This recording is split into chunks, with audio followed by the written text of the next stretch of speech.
Right, Bismillah, alhamdulillah, wa salatu wassalamu ala rasulillah wa ba'd. Basically, just what I wanted to do in this session is just give you guys basically an overview of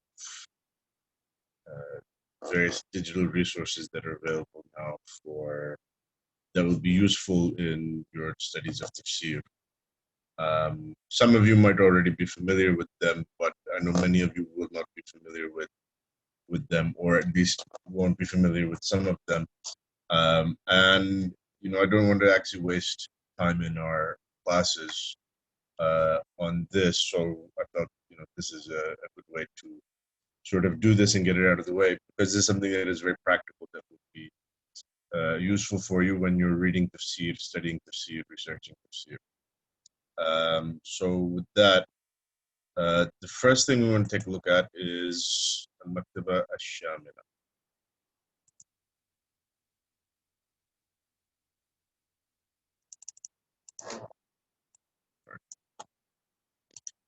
This is Al-Maktaba al-Shamela. Many of you might be familiar with it. If you are not familiar with it, basically this is a software that has a whole lot of Arabic books, and it has them in text format. And as you can see this symbol here, there is it has PDF capability as well. So many of the books are actually linked with the actual PDF copies. And so that means that you can open the book, cut and paste text from the text section, as well as check what you're reading against an actual PDF copy of the original book. And this is very useful because oftentimes these books that have been converted into text in these softwares will contain typos. Likewise, also you'll find that for some of them, the footnotes, which sometimes can be very valuable from some of the books, have not actually been included. If there is an introduction or an editor's introduction, that also might not be included. And sometimes the editor's introduction can be as much as an entire volume. So those things will not be, oftentimes are not included in the text version of these books. So that's why the PDFs are important. And this particular collection of PDFs, or this particular collection of al-Shamela that I'm using, this is known as al-Shamela al-Waqfiyya. And so basically all the books are linked with PDF. Not all the books, but for the large part. So anywhere you see where there is this box symbol, sort of this rectangle next to a book, that means that it has a PDF. I mean, as you'll see, most of them have it, except for this one here, for example, doesn't have it. So most of the books that are on here have PDF. Let me see if I can make the screen larger. Okay. In any case,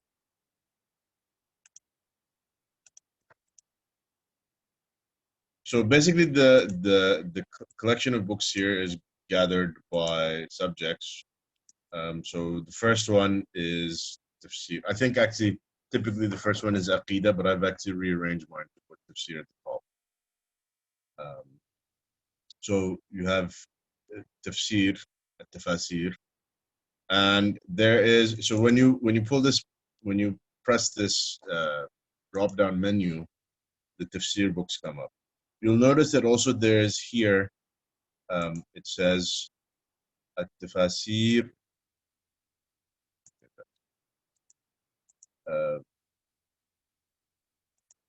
at-tafasir muraqqam aliyan, meaning these are digital editions that the volume and page numbering are not matching any printed edition. So if I click that, then those books will come down. So there you'll see that there's a host of books here that many of them are actually transcriptions of contemporary scholars' lectures and things like that. like you can see here, for example, التعليق على تفسير القرطبي of Abdul Karim al-Khudair, التعليق على تفسير الجلالين Abdul Karim al-Khudair, تفسير القرآن الكريم أسامة سليمان. This I think is also durus. So a lot of these are actually durus that have been transcribed, so they're not matching any published edition anyway. But in some cases, you'll find that they actually have actual books, but the page numbering is not matching the print editions, and so they are under this sub menu التفاسير مرقم آليا. And you find that this is in every collection and in every section. So, for example, you have Mutun al-Hadith, and so when you pull that down, you get the Hadith books, and also you have these ones that are Muraqqam Aliyan. They are the page numbering is basically it's generated by the software. It's not matching any print edition. Now, what I've done is typically what you'll find is that the books under any section will be arranged in chronological order, but you can actually rearrange those. So what I've actually done here is there are certain works that I find I refer to more, and for example, Ibn Ashur is because it's a recent work, but it's not the most recent work, so it tends to get lost there in the list. So works that are important to me, I've gone ahead and sort of stuck them here at the top of the list to make them easy for myself to find. I'll show you guys in a bit how you can do that, but for the time being, so I've got Tabari, Ibn Atiyah, Tahrir al-Tanwir, which is the tafsir of Ibn Ashur, Futuh al-Ghayb fil Kashf and Qina' al-Rayb. This is the Hashia of Al-Tibi for Al-Kashaf. Al-Kashaf, of course, is a very important tafsir, and Al-Tibi's Hashia is one of its most important hawashi, if not the most important. Underneath, you have Tafsir Abu Saud.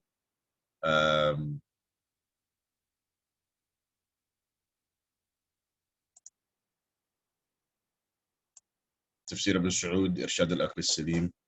This is building on Al-Kashaf and Al-Baydawi. So it's a continuation of that trend. So I've actually got it here up above Al-Baydawi because I refer to it more than I do to Al-Baydawi. Underneath that is these two different editions of Al-Baydawi. This is Suyuti's incomplete Hashia on Al-Baydawi.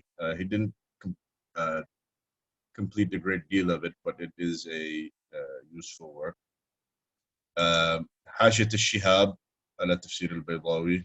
Majaz al-Quran of Abu Ubaidah, Ma'mar ibn al-Muthanna. One of the very earliest linguistic commentaries on the Quran. Abu Ubaidah dies in 209. It might actually be 210, but 209, 210. Dur al-Musun by Samin al-Halabi. This is a very comprehensive work on I'rab. Basically, he's a student of Abu Hayyan, the author of Bahr al-Muhit, and so he encompasses a lot of what is in a lot of the I'rab that is, and the different opinions that are in the classical works, a lot of the opinions of his teacher, and he has a good bit of istidrak of his own. So it is pretty comprehensive up to his time. Otherwise, there are works that were written later, so you still will not necessarily collect everything. But up until his time, that means he's sort of encompassing the major classical works that will have I'rab of the Quran, whether they're dedicated works of I'rab al-Quran or tafsir. Tafsir al-Basit of al-Wahidi. This is an extremely important tafsir as well. Al-Wahidi is a student of al-Tha'labi. He bases his tafsir. He actually has three tafsirs: al-Wajiz, al-Wasit, and al-Basit. This one is al-Basit. Is his largest one. He bases it extensively on materials that he's taking from al-Tha'labi, and his work stands out from al-Tha'labi's. I would say it's actually superior to al-Tha'labi's, particularly from the angle of linguistic analysis, dealing with grammar, and he also heavily draws on the dictionary Tahdhib al-Lugha of al-Azhari, when it comes to explaining the meanings of words. Al-Hidayah ila Bulugh al-Nihaya. This is an important tafsir by Makki ibn Abi Talib. Makki ibn Abi Talib is an important scholar. He has various works on Qira'at and Ulum al-Quran in general. Amongst them is also his tafsir of the Quran, Al-Hidayah ila Bulugh al-Nihaya, which is a very nice tafsir. Basically, I think the rest of these are actually sort of going, no. Okay, so yeah, Tafsir al-Tha'labi. Tafsir al-Tha'labi is a very comprehensive work. He tried to gather together sort of everything that had been written. You have Tafsir al-Mawardi. Al-Mawardi is, he attempts to, in a very brief fashion, list all the opinions about everything. So it's a comprehensive work for knowing the opinions of the Mufassirin in a sort of brief fashion. This is Raghib al-Asbahani. Raghib al-Asbahani has a tafsir. He obviously has his famous work on Mufradat al-Quran. He also wrote a tafsir, which is incomplete. Zad al-Masir is a work, there's two prints of it here, but this is the one that I typically use, al-Maktaba al-Islami. Zad al-Masir is work by Ibn al-Jawzi, similar to al-Mawardi, and I actually use it more than I use al-Mawardi. He basically tries to do the same thing. He tries to give you a comprehensive yet brief summary of the opinions of Mufassirin, and so he's encompassed a lot of the major works before him, and in a very brief fashion. So when you're trying to prepare for a lesson in tafsir, you need to look over a section of the Quran, certain verses, and you need to do it in a pinch. Zad al-Masir is very good because an entire page of the Mus'haf, you can go over basically all the aqwal concerning it in 15 minutes. You could be prepared to know basically what the important opinions of tafsir for basically the ayat covering an entire page of the Mus'haf. Obviously, going by the Medina Mus'haf. It's comparable to Mawardi, but I personally use it more than Mawardi's. This is generally my go-to for that purpose. But you have Al-Bahr al-Muhit fit tafsir of, there's actually two prints here, of Abu Hayyan. Let's just go ahead and take a look at that. So this is the text. This is how it looks. Here's the verses. Thing with Al-Bahr al-Muhit is that it can be a little bit unwieldy to navigate. Mainly because he tends to take a big chunk of verses, and then he will start off by discussing underneath that, like for example here you've got Surah Hud verses 1 to 40 are a single block. You see that they've reproduced the verses here, and so when that is done, he starts giving you definitions of words that he feels need to be defined, and then he jumps into the tafsir. So it can be a bit tricky to navigate. Let's open up the PDF. You can see here's the PDF. Personally, I find reading PDF is preferable to reading in Shamela. So when there is a PDF of a book and I need to read more than a few lines, what I will actually do is I will open up that PDF. You click this, the Adobe Acrobat symbol here. You can't see it because it's opened up on my second screen. I'll just drag it over here. It opened up directly in Acrobat. It opened that volume. It doesn't open direct to the page that I was on, but I can see here the page number is 118. So I'll take the PDF and go to page 118. Okay, right now my it's actually on, I have Arabic language activated, so the numbers it's not processing, so I have to switch it to English. So 118. So this is the page we were at.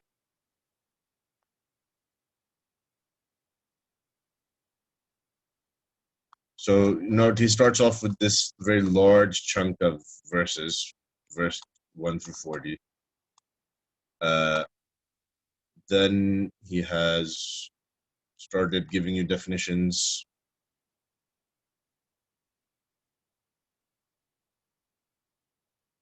Then he starts discussing the interpretation of the verses. Actually, he's here actually begun with discussion of the surah is Makkiyah. Who has said it's Makkiyah? Now note, he's starting with the discussion. Alif Lam Ra. Kitab khabru mubtada mahdhuf yadullu alayhi. So he's discussing in Arab. So basically, this is how it's laid out. Personally, for myself, this is the Dar al-Fikr print of Al-Bahr al-Muhit.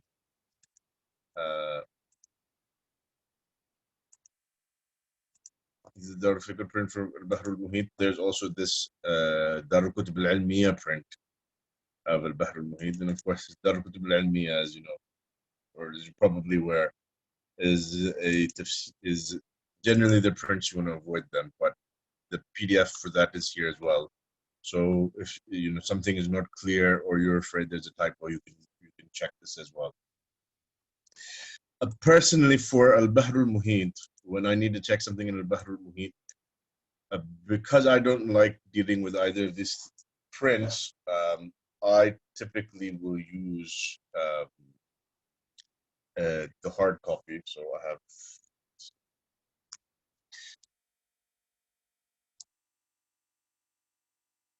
let's see it. This is Al-Bahr al-Muhit.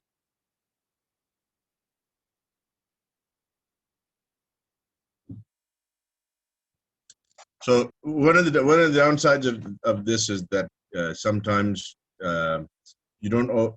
Shamila has not always given you the best print, but again, if you don't have the book, then any print is better than nothing. But for myself, since I have Al-Bahr al-Muhit, in many cases, the print that I need is actually here in al-Shamela. In fact, for many books, there might only be one print. When there's more than one print, one of the downsides of al-Shamela is that you don't always have the best print. That's not such a big deal, but sometimes a bad print can actually make for a bad reading experience. Just because, like for example, with Al-Bahr al-Muhit, the print that I have is the print of Risala. I find it to be more easier to navigate, just because the way that they've laid it out makes it easy for me to actually physically open the book, and also because of the with this issue that you have of Al-Bahr al-Muhit, that you have a whole chunk of text. It's easier for me to just open up the book and navigate it than to look at it in Shamila. So that is what I would do. But like this, for example, this is the Tafsir ibn Kathir. This is the print of Sami Salama for Ibn Kathir. This is actually the print that I have. There are other prints that have come out since then that are considered to be better, but I mean, I find this print is fine. So I haven't found any of the other prints to have such a great advantage that it would make sense for me to buy those. You can actually adjust this. You can make it so that it's a pretty evenly split screen. Another thing is that if you have the PDF open and you're navigating the pages of the text file, as I'm doing now, the PDF pages will open up automatically alongside it. And generally, what they've done is that they've matched the PDF page numberings to the page numberings that are here in the text file, so that if you open up a PDF, so right now this is volume 5, page 276. So this is automatically opened up volume 5, page 276. You can actually see that this pull down menu, I have the access to the volume. So I could actually, if I wanted to navigate around, I can do that. So this is the cover, volume 2.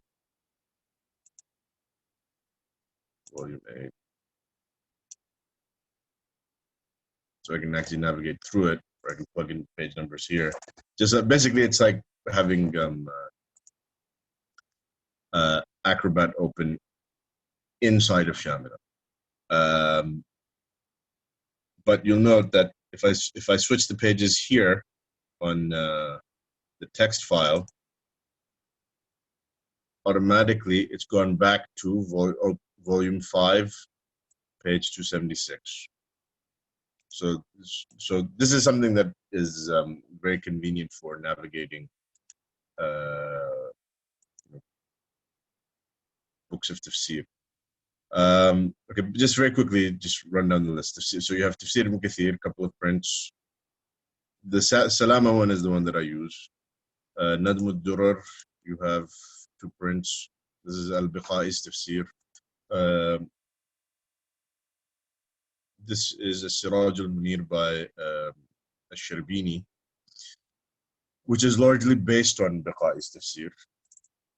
Take a look.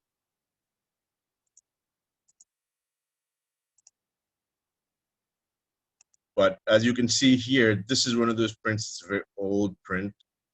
For me personally, I'm not gonna really try and read that.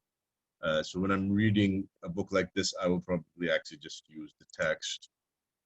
And then if I have doubt about something, that maybe that there is a typo here, I will open up the PDF so that I can take a look at it. So here's Surah Al-Isra. Bismillah al-Malik al-Malik li Jami al-Amr. Bismillah al-Malik al-Malik li Jami al-Amr. So you can see that, it says there al-Malik al-Malik li Jami al-Amr. I don't know if you guys can see it. Al-Malik al-Malik li Jami al-Amr, but it's not very clear. It's actually much clearer and easier to read here than trying to read it here. So that's another thing. One of the advantages of al-Shamela is sometimes if the only PDF that is available for a book is one of these really old Hajri prints that is difficult to read, it'll actually be easier for you to just read in Shamila. And note in this case, that the text is actually there's some spacing here. On the Arabic, the text version that is typed out here, things are spaced out, whereas other than the verse of poetry here, everything is just running into everything else in the original PDF. Obviously, this is before they had started adopting punctuation marks, which are basically borrowed from the West. And as you can see, the text just runs together. That can make reading a little bit difficult. So here you have Ruh al-Ma'ani of al-Alusi. The rest of these works are works that I don't refer to as often, so I've just left them there as they are in chronological order.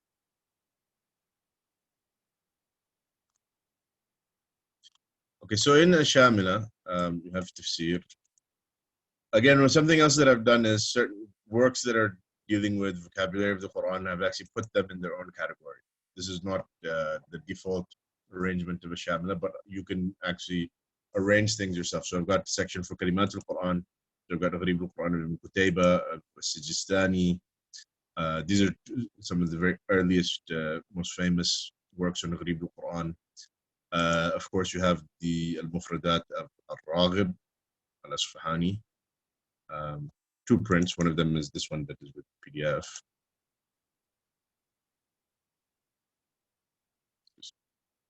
Okay.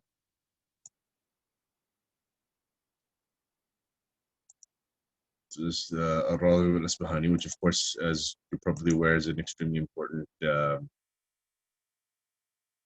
work. Tibyan fi Gharib al-Quran is by Ibn al-Ha'im, is actually a rearrangement of a Sijistani's work, so that it's going according to the order of the Mus'haf. Whereas Gharib al-Quran is arranged basically as a dictionary. Like you can see Bab al-Ta, Bab al-Ta, Bab al-Ain. But Ibn al-Ha'im has taken that work, the Tibyan, and he has arranged it according to surahs. So Surah Al-Fatiha, Bismillah ar-Rahman ar-Rahim. Yeah. And this is a nice PDF, nice, clear, easy to read PDF. You also notice that he actually adds things. So he's taking the work of Sijistani, and wherever you see this Zahai, this is a Zaiha, this is a notation that basically he's adding something from himself. I don't remember what the notation stands for, but this is the notation. So الرحيم الراحم والرحمة تظهر في القلب وهي هنا إرادة الخير بالعباد وقيل الإنعام على المحتاج. This bit about defining الرحمة, this is an addition from him.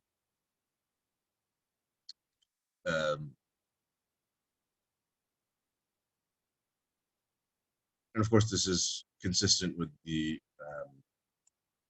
Ash'ari understanding of Ar-Rahmah that brings the sifa of Ar-Rahmah back to Irada.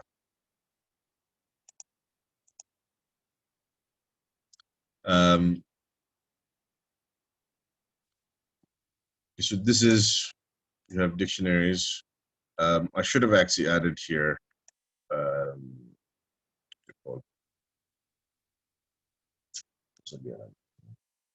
the work of Samin al-Halabi, Umdat al-Huffaz of Samin al-Halabi, which I'm sure is here somewhere in the program, but I actually have neglected to add it here. Might be in the dictionary, the actual dictionary section. There's this work as well, Al-Mu'jam al-Ishtiqaqi.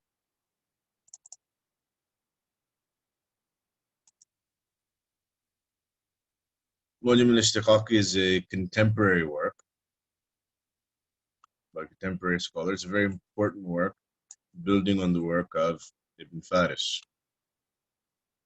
Ibn Faris, not building on it as in directly building on it. Ibn Faris basically is sort of the pioneer of writing a dictionary in which he attempts to identify a meaning for each root that all of the words from that root come back to. This is sort of the next important work that builds on that approach. And it's a contemporary work. He spent some 40, 50 years of his life on this work. It's a very impressive work. Don't want to go into too much detail about it, as our purpose is to try and look at these programs rather than the specifics about the books.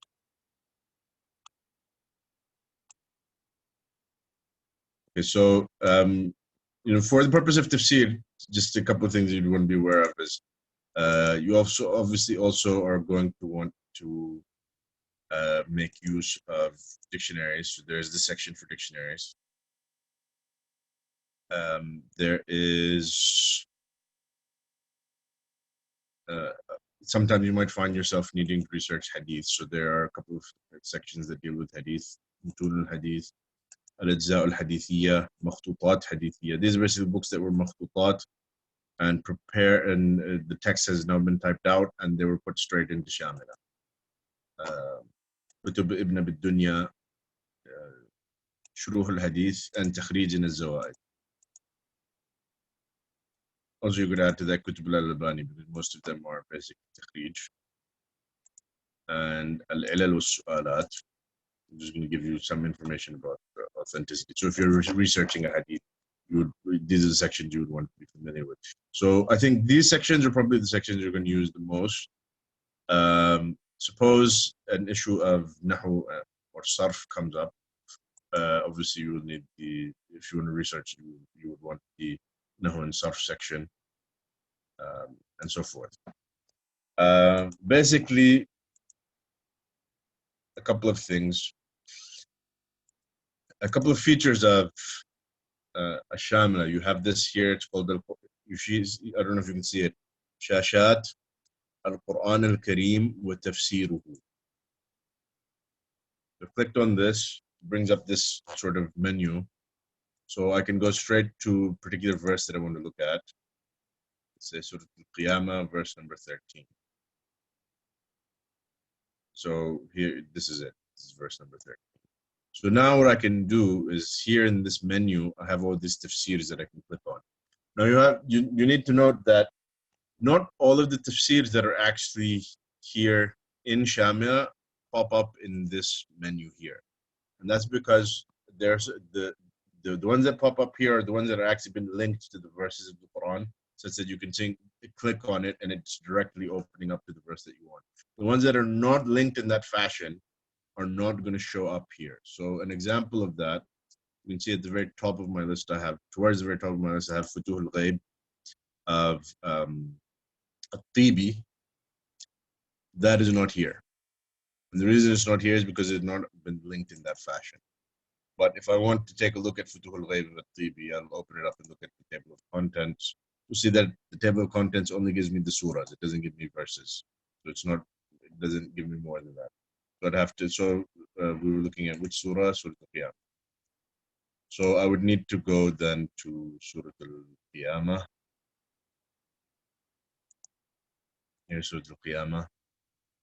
You can see that the verses are sort of numbered here, so you just sort of have to manually go through it and find what you're looking for. Or if you know the text of the verse that you're looking for, what is verse number 13?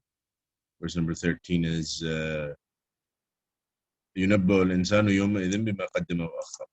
So what I could actually do is بحث في الكتاب الحالي. It'll just quickly bring up the next place where the word that I'm looking for is coming. I'm going to type in يُنَبَّأُ. Okay, there we got it. This is it. So now I'm looking at يُنَبَّأُ الْإِنسَانُ, this group of verses that includes the verses that I want to look at. I can read it here. The text that is on top in blue, that is Al-Kashaf. The text that is on bottom in black, that is At-Tibi. Although note what happens when we open the PDF. So now we've opened up the PDF. Note what is missing. These footnote references, which may or may not be useful, but sometimes they can be useful, are not actually there in the text. The text version of the file, they're not there, but they are here in the PDF. And that, again, is why I prefer to go through the PDF. Aside from the fact that oftentimes, note that here, for example, وخسف, there's no dhabt, but in the actual print, there's dhabt of it. وقرئ وخسف على البناء للمفعول. Which is actually okay. I don't necessarily have a problem with that, because some of them, when they add the dhabt, they actually create mistakes. So, if you can also click, by the way, on this option, إخفاء التشكيل. إخفاء التشكيل is useful because sometimes you have a book that has, oftentimes, many of the books in Shamila you'll find have full tashkil of everything, but I think they have maybe some sort of software that some of them use to computer generate the tashkil. When you have that, oftentimes it can be full of mistakes that can cause difficulty in reading. It's actually easier to read it than without the tashkil. This is aside from the fact that just as a sort of an aesthetic point, sometimes the text, when it has full tashkil on it, is just not very appealing to the eye. It's just too busy. So you might want to remove that tashkil. You can click on Ikhfa tashkil here. Okay, so that was if I wanted to find something in Al-Kashaf with At-Tibi, I would go there because it's not here in this menu. Although Al-Kashaf is going to come up here somewhere, but I don't. Generally, when I check Al-Kashaf, I check it with At-Tibi. So I would just check it in that fashion. But here you have Mizaz al-Quran, for example, Abu Ubaidah. You can just open up PDF and take a look at it. So now when I open it up, it's gone away from that window, the Shashat al-Tafsir, and now has the PDF with the text. So I can navigate it. When I close it, that's still there. Okay, so this is one tool, al-Shamela, I guess one thing that you want to know about it is how to do searching. So when you search, you can go through these sections. Let's say I want to search just the tafsirs. I can click al-majmu'a kulluha and do a text search just for tafsir. Or if I'm just trying to find something and I need to do something and I need to be exhaustive, I can actually hit Jami' kutub al-barnamij and it'll go through all of them. The only thing with that is that the search can actually be a bit slow. So when I need to search Shamela in that fashion, where I'm going to search everything, I will actually go to their website. This website is called Al-Maktaba, al-Maktaba.org. This is called Al-Maktaba al-Shamela al-Haditha. So go to Bahth al-Maktaba and I said Bahth fi kull al-kutub. This, you see this, I'm not going to go through this, but this Tanbihat Hamma actually gives you a list of protocols on how the search function works. And so you can, like for example, if you have multiple search terms and one of those terms is necessary, you put a plus in front of it. So the example they've given here, Sharh Qaidat Dururat Tabih al-Mahdurat. If you were to enter it this way, any search entry that comes up would have to include the term sharh, would have to include the term qaida, and because dururat tabih al-mahdurat is between quotation marks, it would have to include that whole phrase. Why? Because each one of them has a plus in front of it. But you don't have to include the plus. So you could have a couple of search terms and you just want to see what comes up. Kitab, Quran. Obviously, this is sort of ridiculous search terms. You're going to get a ridiculous number of results. But if you were to search Kitab and Quran, what you'll find is you'll have results that will come up that have both terms, as well as results that will come up that have one or the other. Now, for me to actually get down to the list where they can have one or the other. But the point here is that note that in a split second, it has actually pulled out all 645,427 results. If I tried to run the same search inside of the Shamela software itself for all the books, my computer would freeze up and it would take forever to actually bring up those results. So that is the usefulness of that website. But I'm not going to go into too much detail about how to use the search here. Note that this says wa and this says o. So here, this is basically means that every single one of these search terms that you're entering here is necessary. And it will search it just as you have put it. And you can click this. So for example, if I put kitab now, if I put kitab like this, if there's a place where it has kitabuhu, it's not going to find it. Al-kitab, it's not going to find it. It's going to look exactly for the word kitab. If I click this, it's going to look anytime it finds these letters like this, even as part of a word. So that way, al-kitab will come up, kitabuhu will come up, things that I might not even be looking for might come up. Like for example, if I wrote kataba, any word that has kaf, ta, ba like that in the middle of the word is going to come up. That's with this. And then there's this thing, tajahul al-furuq bayn al-hamzat wa nahwiha. So basically, slight differences in when you have that selected, it ignores slight differences in these imla rules, like certain words with hamza, without hamza, etc. So these are necessary search terms when you put them under wa. And these are unnecessary. These are basically optional search terms. It will look for this or this or this. It doesn't have to be them combined. And you can actually do a search where you have some of these terms are absolutely necessary. So like, for example, I want to look for the word kitab. But I want to look for it with Hakim or Kareem. So Kitabun Hakim, Kitabun Kareem. So both of those, so either certain terms would come up like that. I guess we could actually try it. I'm just going to do it for the tafsir section because I don't want to freeze the computer.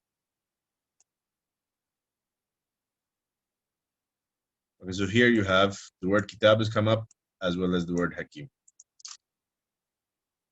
Here, kitab is actually in the footnotes, and hakim is here. So this is going to give you a lot of results. Probably, you probably in this fashion get a lot of results that you weren't looking for. That comes down to knowing how to. That basically comes down to sort of fine-tuning your search terms, fine-tuning your search terms such that you get the exact terms that you want. And then we have what's known as ghurfat tahakkum. Ghurfat tahakkum, I'm not really going to explain it, but basically here you are able to move books up and down.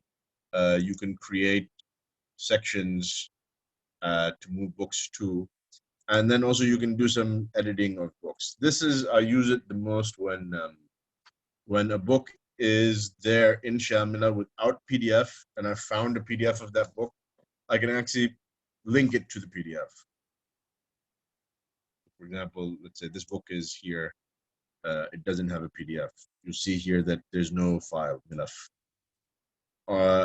If I had it somewhere, I could choose that to be volume 1. اختر ملفا. Now I'm going to choose files. So this is opening it up. Let's, if supposing this was it, I would click this, and now now that book, this was Ma'ajim Mufradat al-Quran.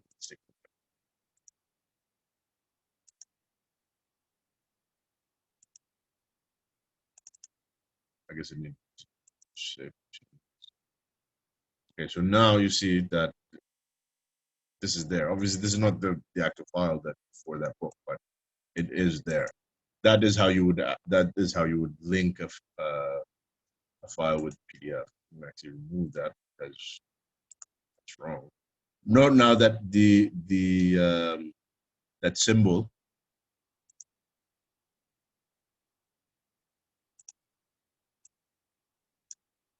the rectangle that indicates there's a book, there's a PDF, is now there because we have added it.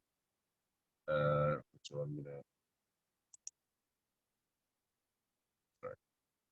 this from here. X is now cleared it, so it is no longer linked with any PDF. And I've actually, as I've been using Shamela, a lot of books that I use that actually have PDFs, I will actually add them in like that. Basically, download them on the computer, put them in the folder where all the rest of the PDFs for Shamela are, and then link it from this ghurfat al-tahakkum. Ghurfat al-tahakkum means control room.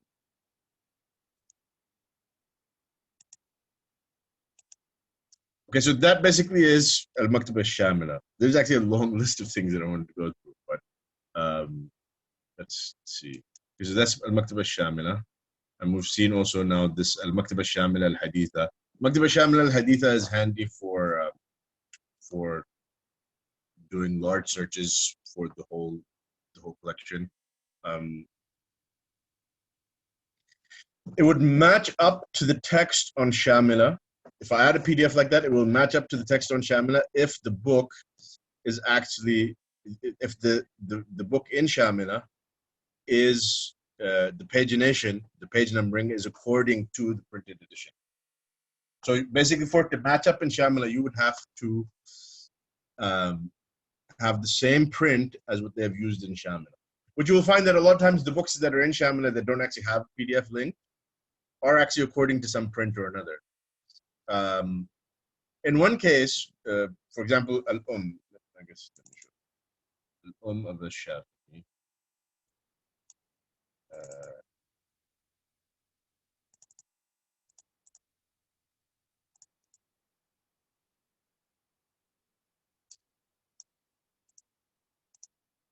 Al of the Shafi'i, the print the print that is actually the ideal print is this print of Al-Wafa. They have another print that is here without PDF. Originally, when I downloaded this, actually I didn't download it. When I copied this edition of Shamila, it only came with an with this print, that is the Dar al-Ma'rifa Beirut print. It's not the most reliable print, and there's no PDF. So I actually went online and I found somewhere where somebody had uploaded the text of from the Al-Wafa print as a PDF. Sorry, as a Shamila file. So I added it to Shamila. So I actually added the text to Shamila first. And then I downloaded the PDF and linked the PDF as well. So because the page numbering, but you'll see that the text as I think they use some sort of scanning software or something. You see these weird notations. I don't know why those are there. I don't know why they did it that way, but those weird notations are there. But this now allows me to search it and then also look at the PDF. So I'll read from the, I'll do text search and then read from the PDF. And yes, it opens up matching volume and page number. This is also additionally useful for me because the actual edition of that I have is this edition. So if I find something, I can actually pull out my volume and mark it down or do whatever I need to. Or if I'm going to read a big section of it, I'll actually pull out the physical volume rather than read it in Acrobat. So yeah, there's a good bit of functionality in a Shamila that people don't know about. And incidentally, a Shamila has just recently come out with a brand new edition. I'm not downloading it simply because I don't want to go through the hassle of trying to rearrange my collection and everything like that right now. But it's supposed to have a good bit of improved functionality. This is a major update that they've made. One of those is that the search function is basically fixed such that the search is actually very quick now, as opposed to when you're searching the whole collection, it might take minutes for results to come up, as opposed to instantaneously like we saw on the website. But they've fixed that now in the new edition.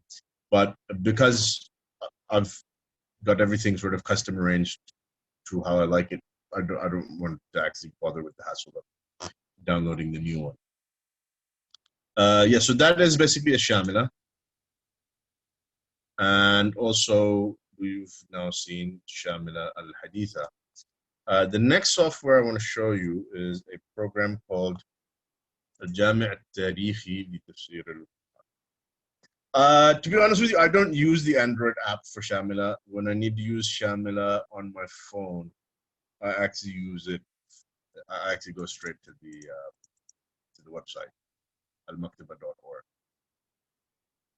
and just use it from there. I would be nice if they made a app for this website. It would be nice if they made an app for the website, but maybe there is one, I don't know. But that is what I use. I mean, somebody might have a better idea about the apps. Okay, so yes, so the next thing we want to look at is Al-Jami al-Tarikhi.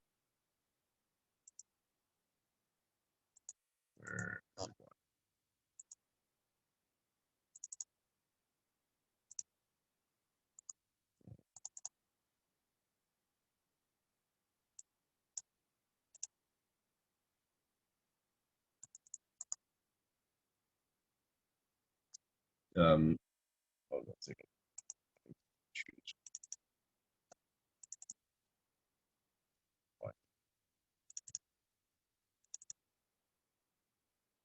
Okay, here we are. This is Al-Jami al-Tarikhi. This is Al-Jami al-Tarikhi l-Tafsir al-Quran al-Kareem. I don't know why it's pictures for that. It's not supposed to do that.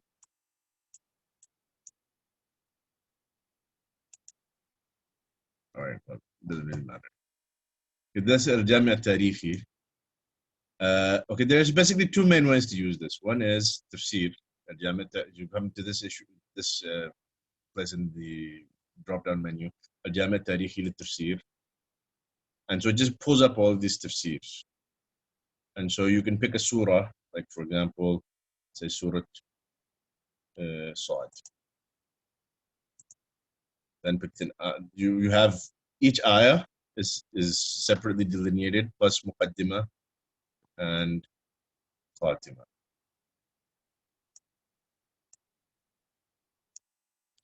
So you open up the muqaddimah. The muqaddimah will be basically if there's any preliminary information in that tafsir about the surah, you will get it here. Obviously, a lot of the tafsirs don't really have a muqaddimah. So in often cases, you can see it's just the name of the surah, it's Makki, number of verses. In this case, Al-Thalabi has a narration. Until you get down later on, you'll find that some of them actually have more substantial introductory information about the surahs, particularly in the modern era. So this is Sayyid Qutb, for example. Sayyid Qutb has long introductions, Ashur has long introductions. Tabatabai, the famous Shi'i scholar, has a short introduction. Darwaza has an introduction, and so forth. But if you look in actual tafsir of a verse, this is the first verse. This literally has brought it up, and I can make it bigger using this plus. It's easier to read. It's basically you've got this long list of tafsirs, and I can actually pick which tafsirs I want to show up. So I can manually pick them. I can unselect them from here and pick the ones that I want. But just for, and usually what I will do, that's what I will actually do. I like to pick the tafsirs that I want rather than all of them. And so all of the tafsirs for that one verse are here. Now, having 100 tafsirs of one verse is probably not very useful, but having about 5 of them or 10 of them can be useful. And what you can do is if you're doing research, there's this function here, tasdeer. If you click on tasdeer, it would automatically put all of these in a Word file for you. And so then in that Word file, you can type up, you can delete things, you can add things, you can make your notes, so forth. So that is one thing that you can do. You can do tasdeer. It's opened up as a Word file. It's actually an HTML format, but if I want to save it, I'll save it as a Word file. First view will change from the web layout view to the print layout view. And then if I want to save it, I'll save it as a Word file rather than as an HTML file. I don't know why they do that, but that's how it's set up. And so obviously because because I'd increased the size of the text, it is jumbo size here in the Word file as well. Simplified Arabic, font size 24. But that depends on what you do. And obviously you can obviously easily manipulate that in Word. But yeah, so if I'm doing research on a particular ayah, I might pick the verses that I want to look, the tafsirs that I want to look at for a particular verse, and put them all in a separate file. I like that. That is the one way to access it. This is a nice, easy software to use. Only downside is that there's some tafsirs that were not available when they actually compiled this. As a software, it's not a very sophisticated, robust software, but it does its job. But like for example, you have Al-Wahidi here, and I mentioned before that Al-Wahidi's Al-Basit is extremely important. But the tafsir that they have for Al-Wahidi is his Al-Wajiz. The tafsir that they have for Al-Wahidi here is Al-Wajiz, which is literally just one line. It's an extremely short tafsir. It's actually one of the sources for Al-Jalalain. Yeah, so that is the one way that I would use the Al-Jami al-Tarikhi. Other way to use it is what is called Tasaffuh al-Tafasir. So I can come to this menu, go to a particular tafsir. Let's say I want to look at Sayyid Qutb, and I want to look at, we were on Surah Sa'd, and Surah Sa'd. Okay. This is the whole of tafsir of Surah Sa'd from Sayyid Qutb. And once again, I can use tasdeer and put it in a Word file.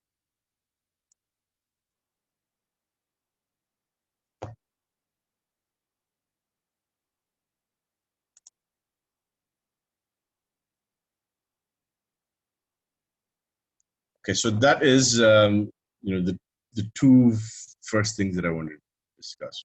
Right. I think if you Google it, Al-Jami al-Tarikhi l-Tafsir al-Quran al-Karim, you should be able to find the link to download it. If not, we'll take a look and see.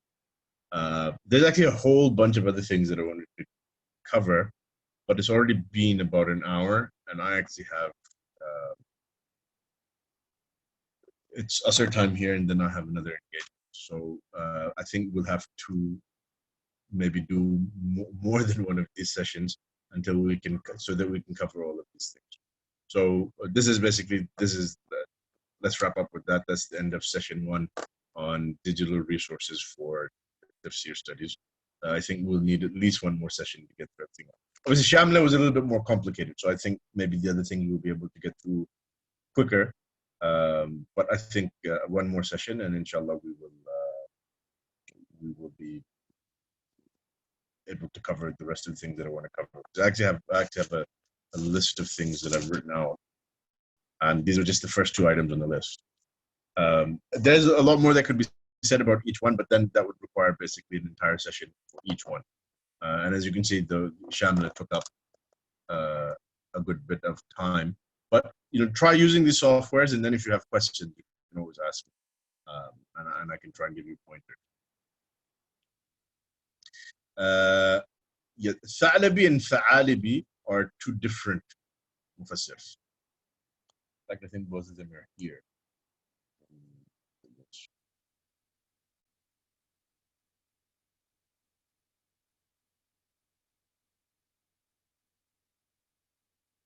Tha'alibi is yes, there's a Tha'alibi.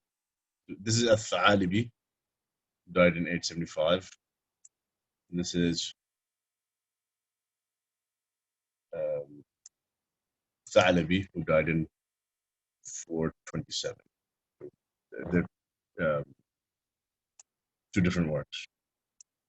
Okay, so we'll wrap up with that. Subhanakallah wa bihamdik, ashhadu an la ilaha illa anta, astaghfiruka wa atubu ilaik. Assalamu alaikum wa rahmatullahi.